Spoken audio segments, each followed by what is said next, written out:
Welcome to Piano Video Lessons Year 1, Unit 6. This is lesson number 6, and you can click the info card to come on over to pianovideolessons.com where you can find the ebook and links to over 100 free video lessons.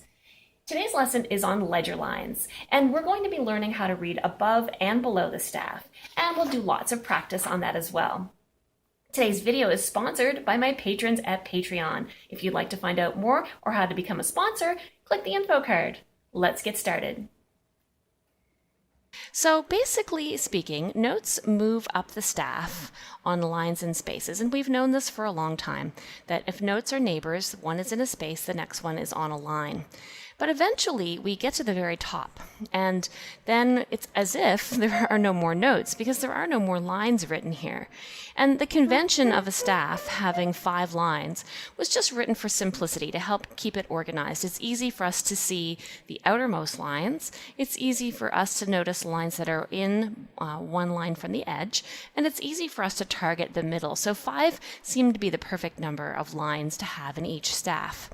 And then we also spaced them nicely so that middle C fell in between those two exactly. Now, if we want to play notes that are higher or lower than the edge of the staff, it's easy to do that by adding extra lines. So all we need to do is make a small line like this above the staff, and that's called a ledger line. So here we can place a note. And it just acts as all the other lines of the staff did. So if our top line of the staff is F, and we make another line, we're going to skip, and this is going to place us on A. We can then place a note above that line, and that note is going to be B. That note is going to be B. So here we have now 2 notes that are on the staff using ledger lines above the staff, I guess, and they are A and B.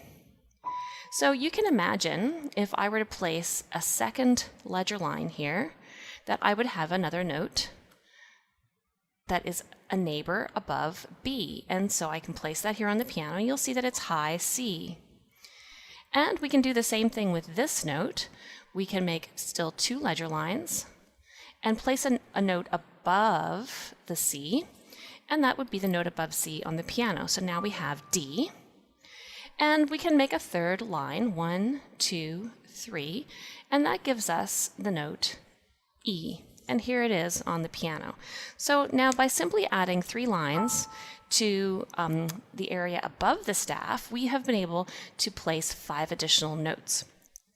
So if you turn to your printed materials, you can get these at pianovideolessons.com, you can see at the very top of the chart here that there is a group of notes written A, B, C, D, and E. Oh, look, and it has a key signature. Do you know what key that is with 1 flat? You can remember back to our first lesson of this unit, and you can know that's the key of F. So we have then these 5 notes, A, B, C, D, and E, written above the staff. And on the first set of pages, you can see I've shown middle C here on the chart, and then there's an A here, and then there's an A here. And we have A, B, C, D, and E. And then they're written and demonstrated on the page. So we have A, B, C, D, and E. And then there's an exercise here where you can practice drawing these yourself. So to make A, you're just making a ledger line that's the same distance away from the staff as each of those other lines were from each other. And then for B, same thing, we'll make this line and we'll draw the note touching the line.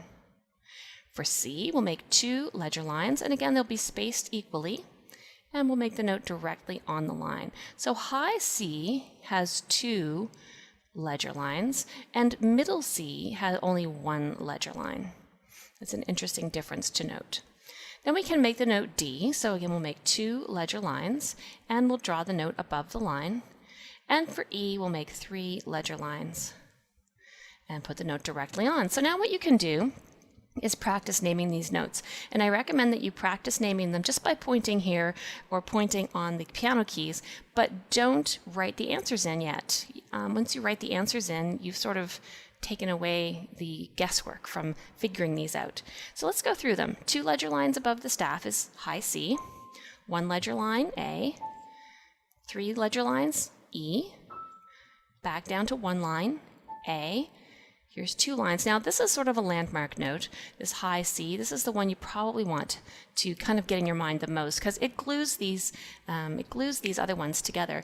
If we know that C, high C, has 2 ledger lines, then that one helps us to place the skip down to A and the skip up to E relative to high C, which has 2 lines.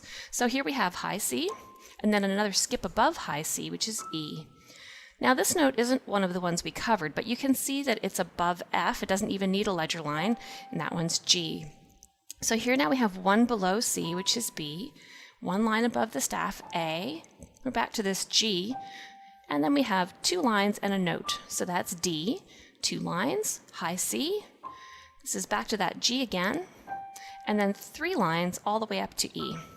So you can also notice that these 3 line notes spell the word ace. A, C, and E spells ace. So we have a combination of notes that help us think of ace. So anytime you're seeing those ledger lines, if you think ace, that might be a good way to compare the notes.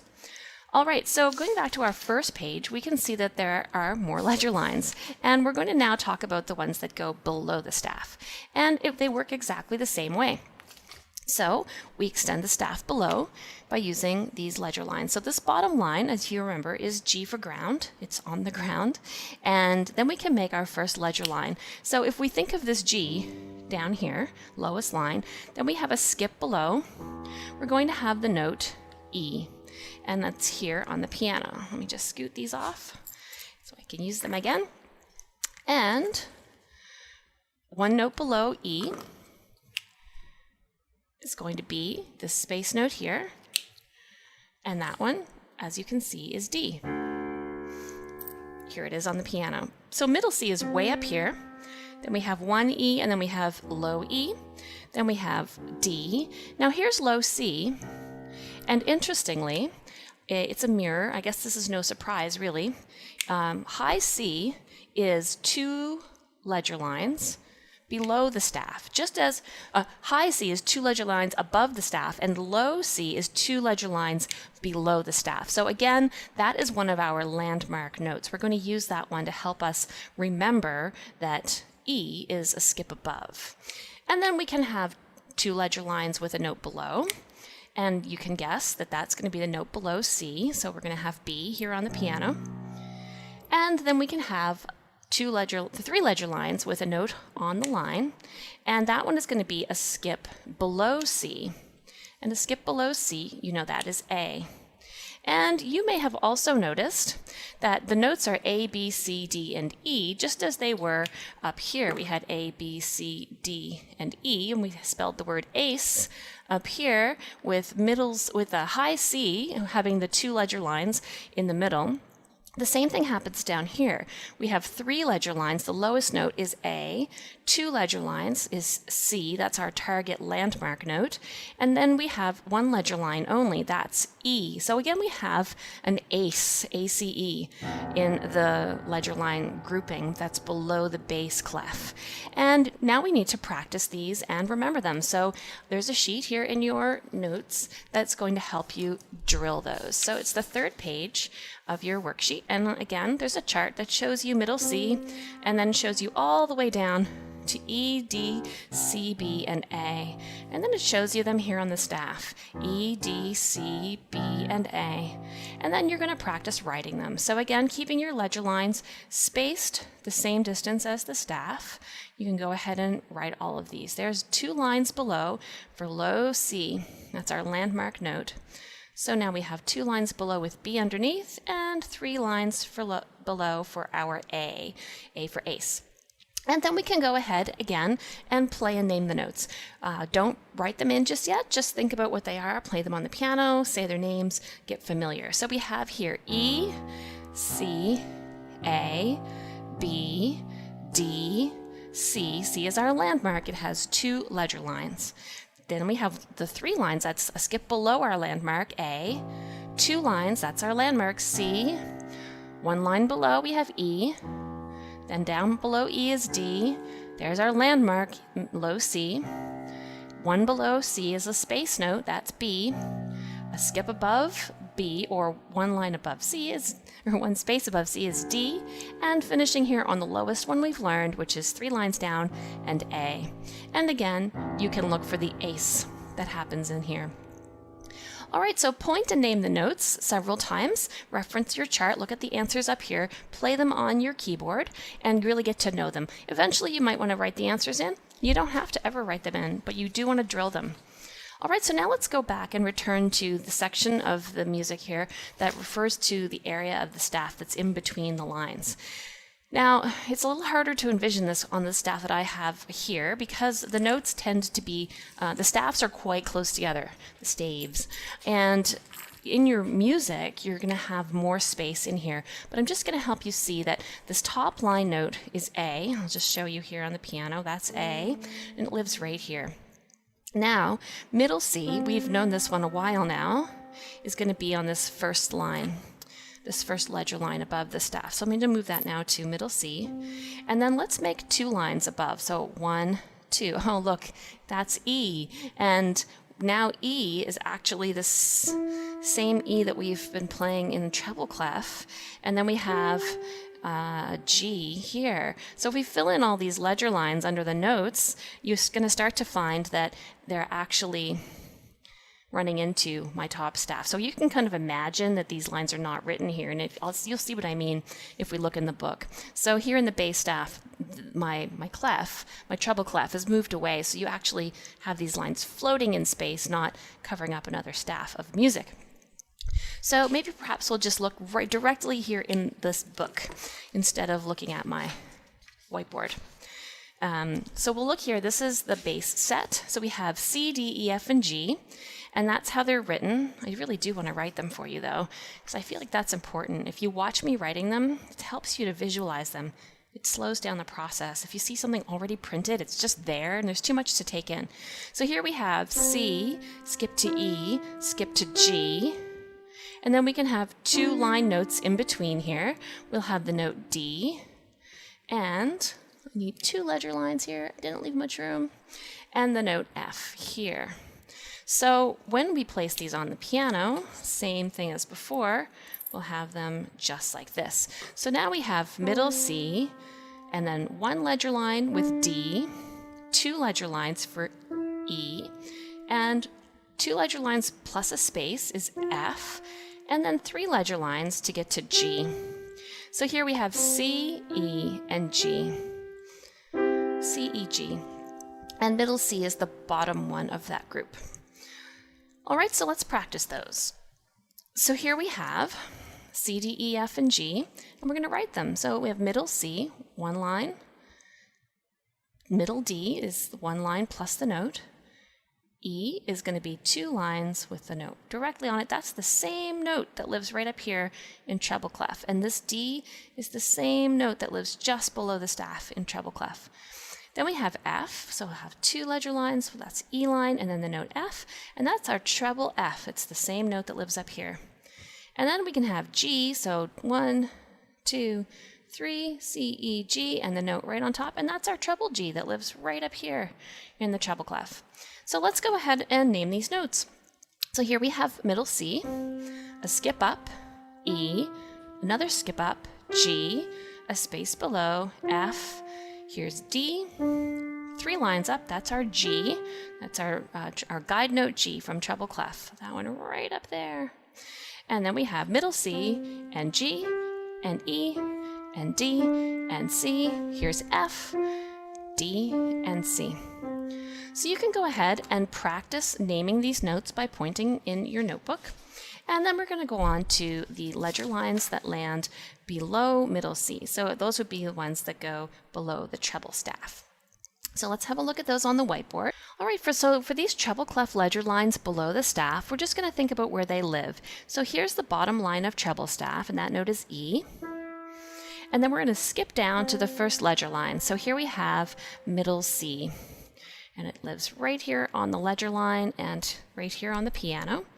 And again, I can make a ledger line with a note below it, and that note is going to be B. And then I can make 2 ledger lines, and again, I've now run into this A on the piano. It's the same note. So if I place a note here on the ledger line, that's the same A that we always play when we play the top line of bass clef. Then I can make 2 ledger lines and a note below it. Now I have G. Here it is, bass G. And then I can have 3 ledger lines. That's going to take me all the way down to bass F.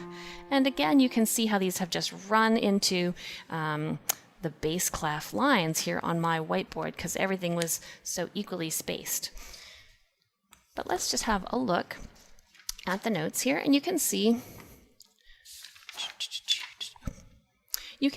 that the middle C is right here. We have C, B, A, G, and F.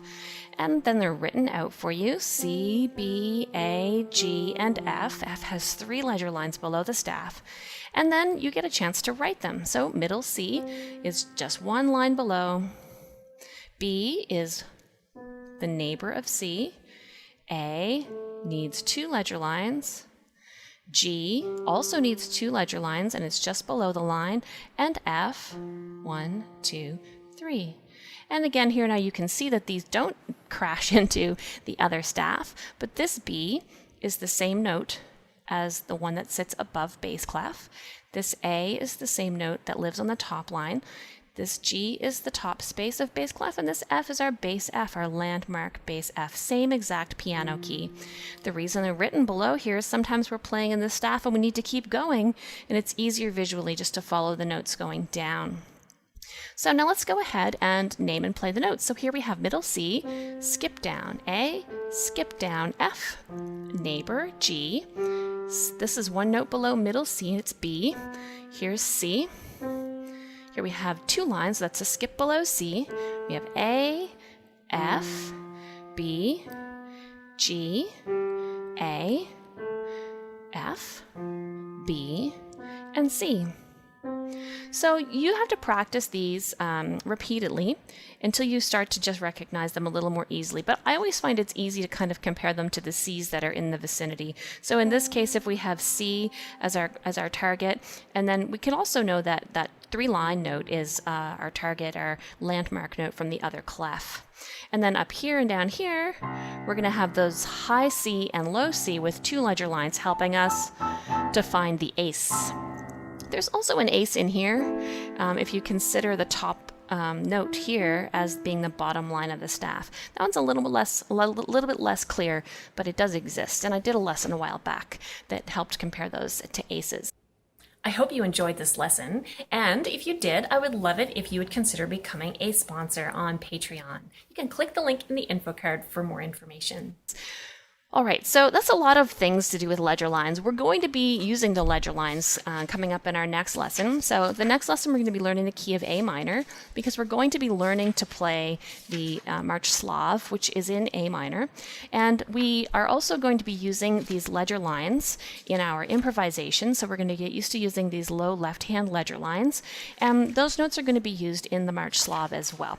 So let's get used to playing those, and then we'll come back and learn how to play in the key of A minor. So I'll see you in lesson 7. Thanks for watching.